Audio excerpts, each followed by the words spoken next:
From hotspots to hidden gems, this is your guide to all things local, the LA Unscripted way, from our Sunset Gower studio offices.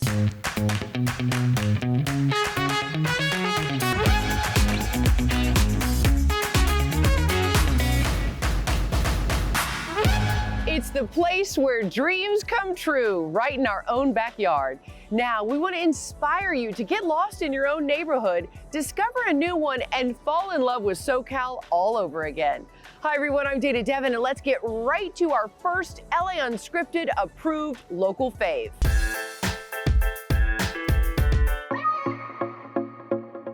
Life is short, eat sweet first. Right. Hi guys, I'm Dana. Hi Dana, welcome. I'm Nancy. Welcome to Pillow Talk. Hi Dana, welcome. And you guys are actually, you've watched LA Unscripted. I love watching your show and I am a big fan of yours.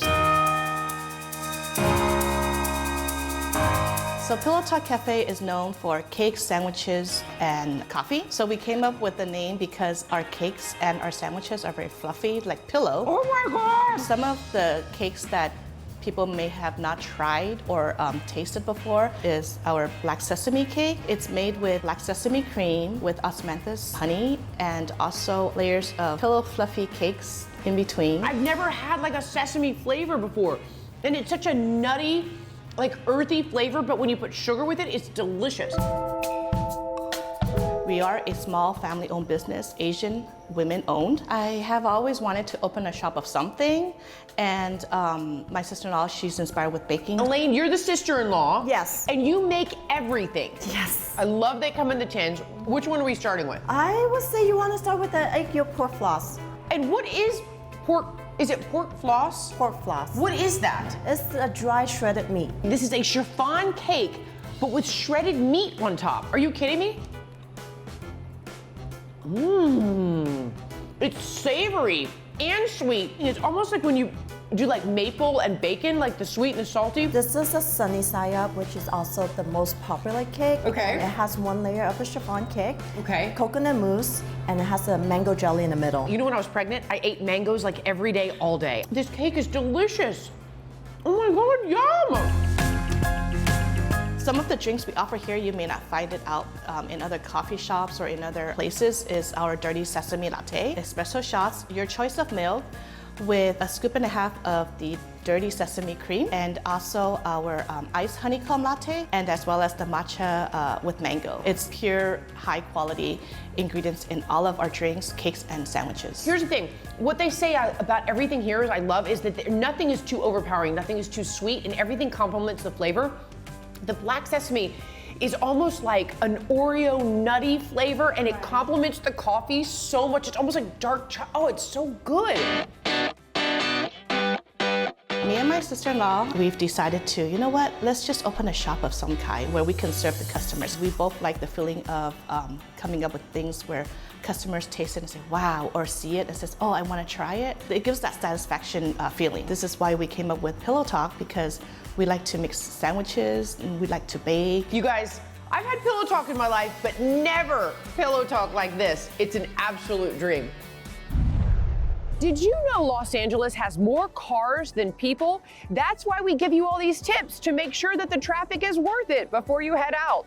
Remember, honk if you see me, or our Olivia De Bertoli, she is always out and about in LA. What are these all here? These are peaches. The Ecology Center is a nonprofit organization located in San Juan Capistrano, South Orange County. We are a farm, a school, a community center, a farm stand, a cafe, really a space to educate and engage people about this important work, why it matters, and how it can add beauty and diversity to our lives. We started the Ecology Center in 2008, so 15 years ago this year. On 1 acre, we hosted tens of thousands of kids for field trips. We did workshops, festivals, farm dinners, speaker series, movie nights. In 2019, we had the opportunity to take over the surrounding 28 acres. So now we do all of those things paired with the production and distribution of a working, regenerative, organic certified farm. We're open 7 days a week. There's always something here, from the farm stand behind me to the cafe that you experienced.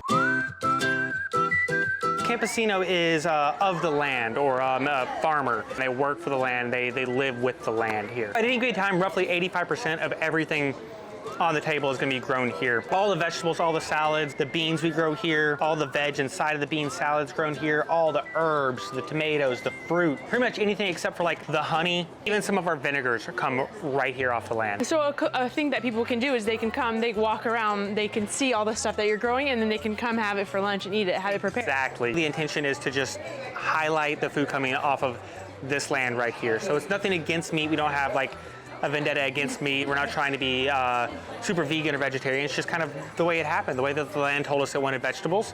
So that's what we're serving here. I love that. I'm a big salad fan, and this is probably one of the best salads I've ever had.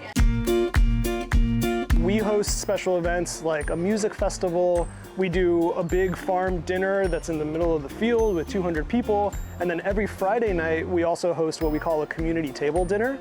So we'll bring in a different chef, a lot from LA, San Diego, Orange County, well-recognized people with Michelin stars and fancy restaurants, and sometimes they'll close for the night just to bring their staff down here to cook on the farm over fire with ingredients grown 50 feet away. It's not farm to table, it's like you bring the table to the farm, and that's where you have the experience. This is our farm apprentice team. We have Nicole, Chaitanya, and Rio. So the farm apprentices are learning how to do this work, hopefully with the idea that they could take it elsewhere. I'm fortunate to come from immigrant parents, Eastern European grandparents who ended up in Mexico, who came to the United States. So there was a lot of that cultural connection to food. I have a personal connection to this work. I was diagnosed with cancer in 2020, age 38, and a big part of my healing journey was around food. So this is our education center. We call it the Children's Garden. So we have kids here every single day, from our baby program called Microgreens to after-school programming to summer camp, various different activities. But I like to showcase this zone because this was a dirt lot in 2008. So to be able to stand here now on a hot day under a 50-foot tall sycamore tree, it's 20 degrees cooler, we get to demonstrate how all of our spaces can actually look like this. Really, the only barrier is intention. You know, we live in a time in which agriculture is the single greatest contributor to climate emissions. Right? The one thing that has built health for thousands of years is now literally toxic. So we as a model at the Ecology Center are demonstrating how not only we can rebuild that health, but how really it can be more interesting and fun and dynamic and ultimately tasteful and add value to our communities in meaningful ways. Cheers. Another local tidbit, did you know most of our palm trees are transplants? There are a variety of species, but the most prominent are Mexican fan palms that were imported here back in the 1930s. That's cool. And you know, we are here to keep you in the know, so don't go anywhere. More local facts, finds, and fun when LA Unscripted is back in an LA Minute.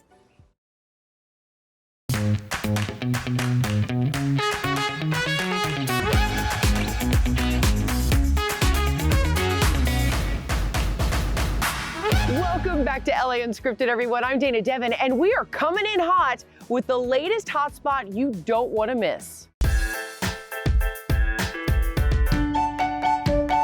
You made it look so easy. Okay, I'm gonna just go ahead and do that. Yep, there you go. Oh my God, okay. Doesn't it feel like Play-Doh? Yes. Not only is the Choco Taco like reminding me of my childhood, but making it is kind of like Play-Doh and also reminding me of my childhood. This is my mom, Maria Mancini. She's my only employee. And what is your favorite thing? ¿Qué es tu favorita cosa de comer que hacemos nosotras? Todo. Everything? So Sad Girl Creamery is an ice cream company I started here in LA. The reason why it's called Sad Girl is because I talk a lot about mental health awareness, especially for the Latin community on my social media. I was diagnosed with bipolar disorder when I was 26. And I had been struggling with the symptoms since I was 14, but because it's not something that's so common to talk about in almost like all kinds of immigrant families, really. So that's when I decided to go see a doctor. Anyway, fast forward. Ice cream was always something that comforted me when I was depressed growing up and even till now. And it just made sense to pair the two. And I've just always wanted to start an ice cream company. And so given that a lot of the things that I talk about are so you know, targeted towards Latin audiences. All of my flavors are also Latin inspired. We have choco flan, and then we have cajeta latte. Right now we're doing a watermelon hibiscus sorbet, so you know, like the Jamaica kind of drink.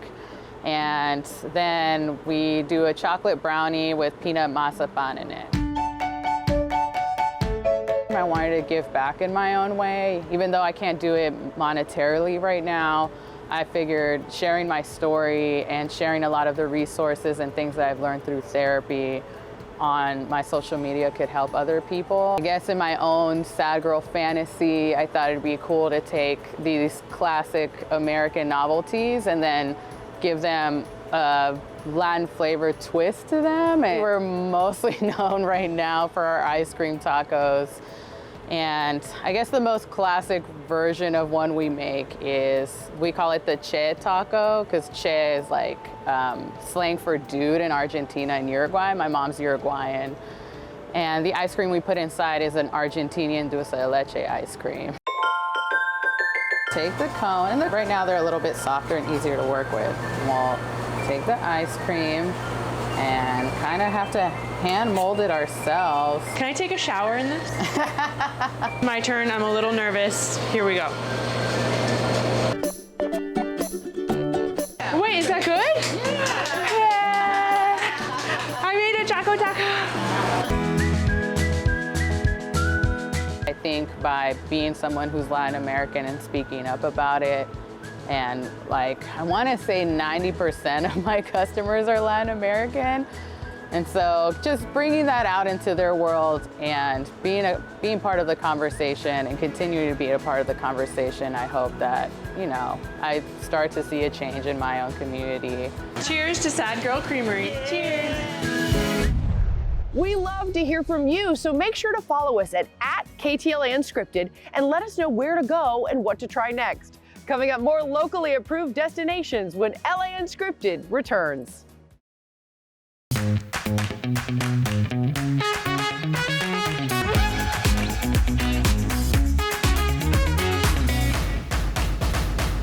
It's the city where anything happens, and with over 105 exhibition halls and 225 theaters, it's a good thing we're here to keep you in the know.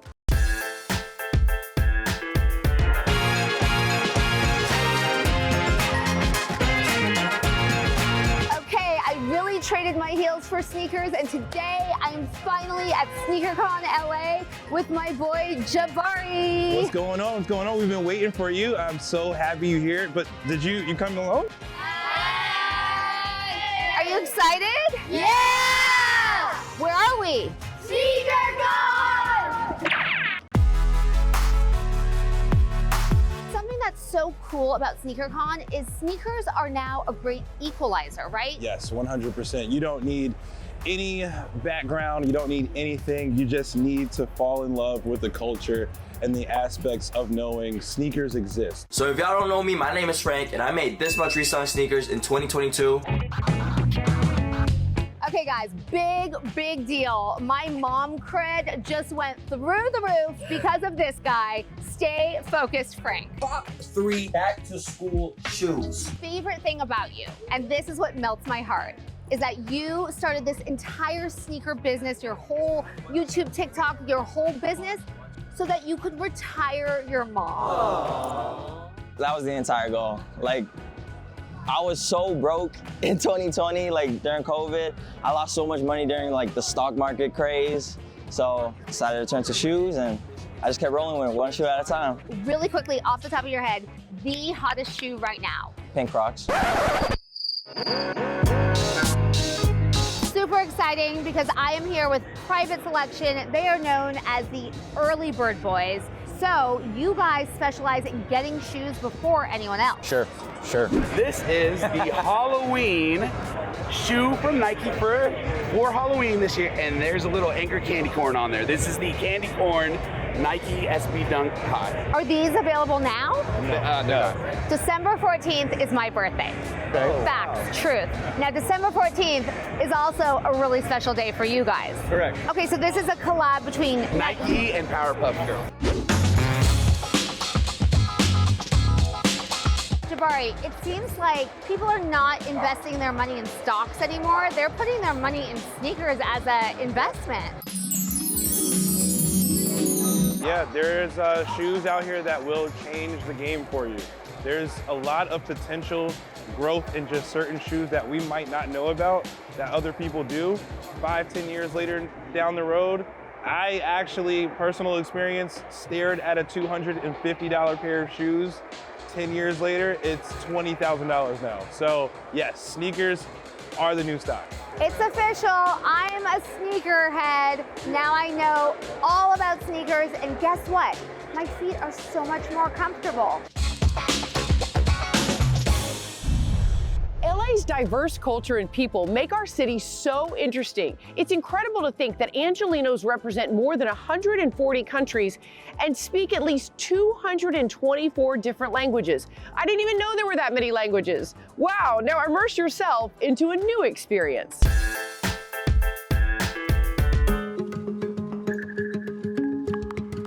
Today, LAU, we have an appointment right here at Surya Spa in Santa Monica with one of the premier Ayurvedic practitioners, Marta, for one of her signature treatments. Let's go. Surya is like my dream. I've always wanted to open an Ayurvedic place. So finally, we're here in Santa Monica, open to the public, so I can bring Ayurveda to the world. Ayurveda works with the elements like the seasons. We have the Vata season, the Pitta season, and the Kapha season. That means the element of air and space, fire and water, earth and water. We see a people as an individual. If you come to me and I see you, I'm gonna see what is good for you. But it doesn't mean that the person that is next to you is gonna have the same thing. I was introduced to Ayurveda from a really good friend of mine many, many years ago. And so I was so excited when I discovered Marta and her sanctuary, Surya, right here in Santa Monica. We'll do through the pulse. I will see what you need. Yes. So there's still some things that we need to work on. Inflammation, yeah. Definitely some inflammation. Can I see your tongue? I saw deeper into your tissues. Is it you had problems with your skin before? Anything with your jaw or your ears? Okay, so I have sinus issues too. We did a scuba diving piece, and after that, my ears and my sinuses were so congested. We do the oil in the nose. Okay. So, and then oil in the ears. That would actually lubricate and then kind of bring the calm there.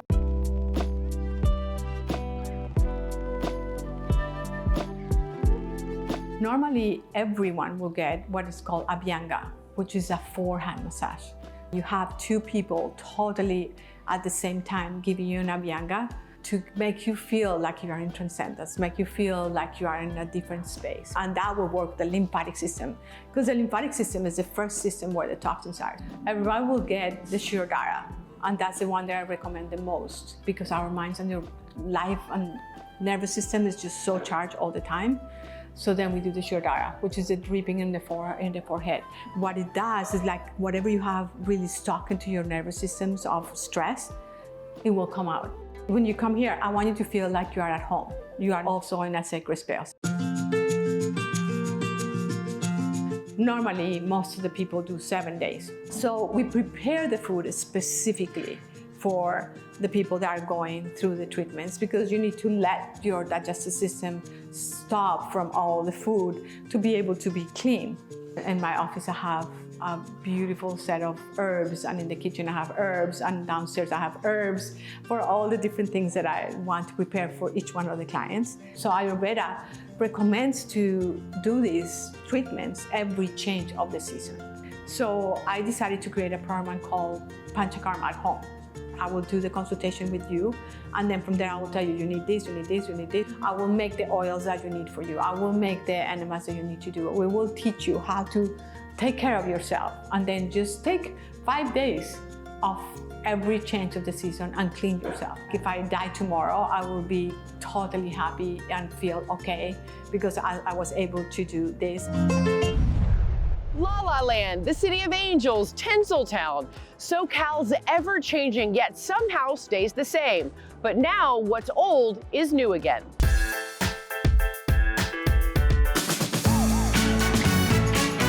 That's a really, really good hot dog. We just love vintage Americana, and we see a lot of that stuff kind of going away. So we're doing our best to try to preserve it as much as possible. And this is our newest venture called Tail of the Pup. We actually opened on July 20th, which was National Hot Dog Day. Amazing. So Tail of the Pup started in 1946. Originally, it was on the corner of La Cienega and Beverly, a super popular spot until about the 80s where they lost their lease. Another example of something called programmatic architecture, which is a building in the shape of something else. The whole concept of that was for the automobile industry, where cars started to go fast. Owners needed to do something creative to be known. And so they used to build like buildings that look like something else, like the Whiskey Barrel or the Shoe or the Randy's Donuts, you know, things like that. That's the way it was back in the day. Okay. That's one of the original recipes with grilled onions and our own proprietary mustard that we made. We have like 6 or 7 different types of hot dogs. Our fries are amazing, our onion rings. We have gluten-free corn dogs. We have soft serve, we have shakes, and we actually have a full liquor license here, so we have beer and canned cocktails. I've been in Angelina for most of my life. That's one of the main reasons why it's so cool to preserve Old LA. I've seen how the city's changed over the last 40 years, you know, and so we're doing our best to try to save a lot of those cool things that we remember from our childhood. Los Angeles was founded in 1781. I wonder what the next 241 years will hold. Well, go out and enjoy it now and let us know what you love about living here, because you never know where we'll end up next. Good night, everyone. Mwah.